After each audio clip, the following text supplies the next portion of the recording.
नमस्ते प्यारे बच्चों। पिछली तासिका में हमने सीखा था गणित विषय के अंतर्गत जोड़, हासिल रहित जोड़ किस तरह से करना है, कैसे करना है। पिछली तासिका हमने बताया था, लेकिन अब उसके आगे हम जोड़ करेंगे हासिल रहित, लेकिन खड़ा विन्यास और आड़े विन्यास के अंतर्गत करेंगे। अर्थात खड़े रूप में और आड़े रूप में उसको किस तरह से करना है, हासिल रहित ही करेंगे, उस पर हम विशेष ध्यान देंगे। ठीक है, चलिए हम ध्यान देते हैं फलक पर। जैसे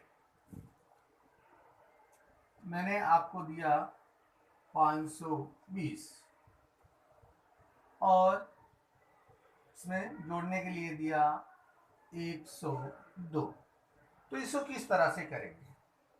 अब पहले समझने के लिए इकाई, दहाई, सैकड़ा ये हमने बना लिया। ठीक है, अब इस संख्या को लिखना है 520 फिर 102, इस तरह से हमने बना लिया इसको। और ये आपके समझ में, इसे इकाई, दसे, दहाई, सैसे, सैकड़ा जैसे हमेशा करते हैं, शून्य में 2 को मिला देंगे। किसी भी संख्या में शून्य को मिलाने पर वही संख्या, या किसी अंक में शून्य में मिलाने पर वही अंक आता है। तो 2 में शून्य मिलाया तो 2, और यहाँ पर 2 में शून्य मिलाया तो 2। अब 5 1 6, जैसे आप जानते हैं इस तरह से। यहाँ पर धन का निशान आप अंदर बाहर दोनों जगह जहां आपको व्यवस्थित लगे लगा सकते हैं। धन का मतलब मिलाना, जोड़ना, इकट्ठा करना। ठीक है, अब दूसरा प्रश्न हम देख लेते हैं ऐसे ही। 332 धन 43। अब इसको पुनः वैसे ही करेंगे, चौखट बना करके। इकाई, दहाई, सैकड़ा। ठीक है, फिर 332 यानी इकाई के स्थान पे इकाई, दहाई के स्थान पे दहाई, सैकड़ा के स्थान पे सैकड़ा। और फिर जोड़ देंगे, कितना है, इकाई 3 है बराबर, दहाई 4 है, सैकड़े के स्थान पे कुछ नहीं, उसको छोड़ देंगे। अब इसके आगे 2 और 3 साधारण रूप से आपको जोड़ना आता है, नहीं आता तो 2 के सामने 2 लाइन, 3 के सामने 1 2 3, 1 2 3 4 5, इस तरह से भी हम कर सकते हैं। 3 लाइन खींचिए, 4 1 2 3 4, 1 2 3 4 5 6 7, इस तरह से कर लीजिए। और सैकड़ा कितना है, 3। ये तो हो गया खड़ा विन्यास। ये हमने क्या बताया आपको, खड़ा विन्यास। अब आगे माध्यम से वही हम बताते हैं, इकाई, दहाई, सैकड़ा। ठीक है, यहाँ पर इकाई 0, दहाई 0, 2, सैकड़ा।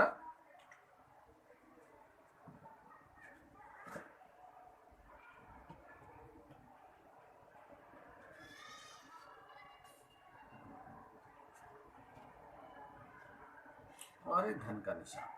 ठीक है, यहाँ पर इकाई 0, दहाई 0, सैकड़ा 2, फिर उसमें से जोड़ दिया, इकाई 0, दहाई 0, सैकड़ा 5। ठीक है, अब इसको हम किस तरह से करेंगे, ये हमारा खड़ा विन्यास के रूप में हम कर रहे हैं प्रश्न, और दोनों को जोड़ रहे हैं। इसको बीच में कैसे, इसके दोनों के मध्य में जोड़। अब 0 और 0, किसी, मैंने पहले भी बताया आपको, 0 और 0 में मिलाने पर यहाँ पर इकाई 0 है इसलिए कुछ भी नहीं आएगा। अब दहाई कितना है, 2 है, तो देखो 10-10 की माचिस की तीलियों हमने 2 बनाया, यहाँ पर 0 मतलब कुछ भी नहीं आएगा। ठीक है, अब यहाँ पर सैकड़ा 2 है, ले लो, हमने 2 सैकड़ा के बॉक्स रख दिए। इसके बाद यहाँ 5 है, 2 3 4 और एक 5 हो गए ना 5। अब इसको जोड़ना है, 0 का मतलब कुछ भी नहीं, तो यहाँ पर 0 का 0 ही आएगा। तो यहाँ पर हम 0 और बराबर, यानी उत्तर कितना आएगा, इसके लिए हम बराबर का निशान लगा देते हैं, 0 का 0 हो जाएगा। अब 2 है तो 2 बचा हुआ है, तो 2 का 2 ही आएगा, तो ये जो है ये पूरा यहाँ आ जाएगा, 2 दहाई अर्थात 2। ठीक है, 5 2 7। ठीक, अब हमने 5 2 7 ले लिया, और ये पूरा यहाँ पर आ जाएगा, 2 2 4 2 6 2 7 सैकड़ा हो गया बराबर। एक तो ये हो गया। ठीक है, आगे इसी रूप में ध्यान देंगे, ये है कौन सा, खड़ा विन्यास।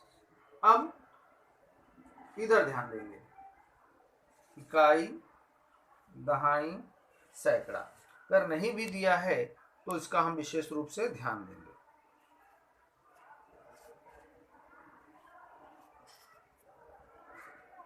तीन इकाई, तीन दहाई और यहाँ पर जोड़ दिया। संख्या छोटी बड़ी कोई भी ऊपर नीचे हो उससे हमें कुछ फर्क नहीं पड़ता है। और यहाँ पर अब सैकड़ा का स्थान, चलो ठीक है, हम उसको ऊपर ले लेते हैं और छोटे को नीचे कर देते हैं।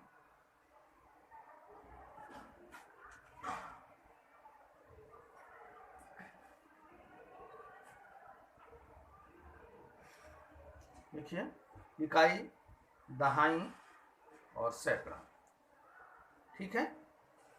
अब उसमें हम जोड़ देंगे, जोड़ का निशान यहाँ पर, इसको हम इस तरफ कर देते हैं। और तीन तीन कितना हो गया, 6 हो गया। जैसे आप जानते हैं 3 और 3 6। इसको बिना तीली के माध्यम से, बिना माचिस के माध्यम से हम बता रहे हैं, बिना किसी गिनती के साहित्य साधन के माध्यम से बता रहे हैं। जैसे 3 अपनी उंगलियों के द्वारा 1 2 3 और 1 2 3, 3 3 मिला के हो गया 6 और 5 1 6, ठीक है। अब 6 में और 3 1 2 3, 6 4 कितना हो गया, 6 3 कितना हो गया, 1 2 3 4 5, 6 7 8 9 बराबर। ये 9 को यहाँ रख दिया और 8 अकेला है सैकड़े में तो यहाँ पर आ जाएगा और इसका मतलब ये ऐसे हो जाएगा। तो ये हो गया हमारा खड़ा विन्यास। अब आगे हम सीखेंगे आड़ा विन्यास। देखते हैं आड़ा विन्यास के अंतर्गत कैसे करते हैं हम सवाल। जैसे हमको दे दिया 232 धन 43, ठीक है। इसको किस तरह से करेंगे, अब इसको हम इसी तरह से करेंगे। पहले हम कैसे करते तो ऊपर नीचे लिखकर, अब ऊपर नीचे लिखकर नहीं करेंगे। 232 धन 43, ठीक है। तो अब हमको ध्यान देना है इकाई, दहाई, सैकड़ा, और ये क्या है, इकाई, दहाई। सैकड़ा नहीं है इसमें, तो हमको किससे किससे मिलाना है, इकाई से मिलाना है, दहाई से दहाई मिलाना है। सैकड़ा नहीं है, अगर सैकड़ा नहीं तो हमको सैकड़ा का जैसे का तैसा रख देंगे, ठीक है। अब यहाँ पर 2 और 3 कितना हो गया, यहाँ पर 2 है, 1 2, यहाँ पर 3 है, 1 2 3, 5 हो गया। और 3 और 4, यहाँ पर कितना है, 1 2 3, और यहाँ 4 कितना है, 1 2 3 4, 1 2 3 4 5 6 7, ठीक है। अब सैकड़े के स्थान पे कुछ नहीं इसलिए हमने 2 लिख दिया। ये हमारा आ गया उत्तर। क्या आ गया, उत्तर आ गया। ये इकाई, दहाई, सैकड़ा, अर्थात 275। 232 में 232 में से 43 मिला के 275 हो गया। इसी तरह से हम अगला प्रश्न कर सकते हैं। समझ में आया। यहाँ पर 3 मान लो सैकड़ा दे दिया तो सैकड़ा को सैकड़े से जोड़ देंगे, फर्क यही, और कुछ फर्क नहीं है। अब आओ यही चीज हम कार्ड के माध्यम से देख लेते हैं। आओ प्यारे बच्चों, अब देखिए कि हमारे पास है संख्या है 563, ठीक है। और फिर उसमें मिलाना है हमको, मान लो 563 में 233 मिला दिया, ठीक है। 563 में 233 मिलाना। अब उत्तर कैसे निकालना है, पहले तो हम ऊपर नीचे करके करते थे, अब यहाँ पर हम बराबर का निशान लगा देंगे, ठीक है।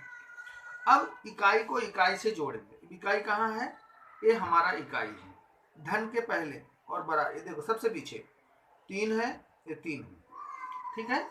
अब एक तरफ इकाई, दहाई, सैकड़ा। अब यहाँ पीछे क्या इकाई 3 है, इधर इकाई 3 है, बराबर 3, तो 3 और 3 6 हो गया। अब दहाई कहाँ है, 6 है और 3 है, 6 और 3 को यहाँ पर लाके दहाई में रख दिया, 9 हो गया। अब 5 और 2 मिलाकर कितना हो गया, 7 हो गया। तो ये हमारा हो गया आड़ा। आड़ा मतलब ऐसे ही क्षैतिज रूप में, मतलब समान रूप से, समांतर रूप से इस तरह से फैला करके, और ऊपर नीचे लग देते तो उसको क्या कहते हैं, खड़म। तो इस तरह से हमको ध्यान देना है, इस तरह से करना है। समस्या कुछ नहीं है, सावधानी पूर्वक हम लोग आराम से कर सकते हैं। देखिए प्यारे बच्चों, अब यहाँ पर आपकी पुस्तक है, पृष्ठ क्रमांक 20 में दिया गया है, नीचे दिए गए प्रश्नों को हल करो। इस तरह से आपको प्रश्न हल करना है, जहाँ देखो खड़ा विन्यास करके लिखा हुआ है। अब 664 धन 220, इसको इस रूप में रख करके आपको गृह कार्य में लिखना है। ये पूरा प्रश्न आपको हल करने हैं आड़े विन्यास में। देखो आड़ा विन्यास में प्रश्न दिया गया है किस तरह से इकाई को इकाई से, दहाई को दहाई में और सैकड़े को सैकड़े से मिला करके उसका उत्तर निकाला गया है। और ये जैसे 527 धन 261, इस तरह के प्रश्न को आप आड़े विन्यास में कर सकते हैं। ठीक है, ये आपका गृह कार्य रहेगा। इससे संबंधित 3 संख्याओं का, 3 अंक वाले 3 संख्याओं का जोड़ सिखाएंगे अगले कालांश में। तब तक के लिए धन्यवाद।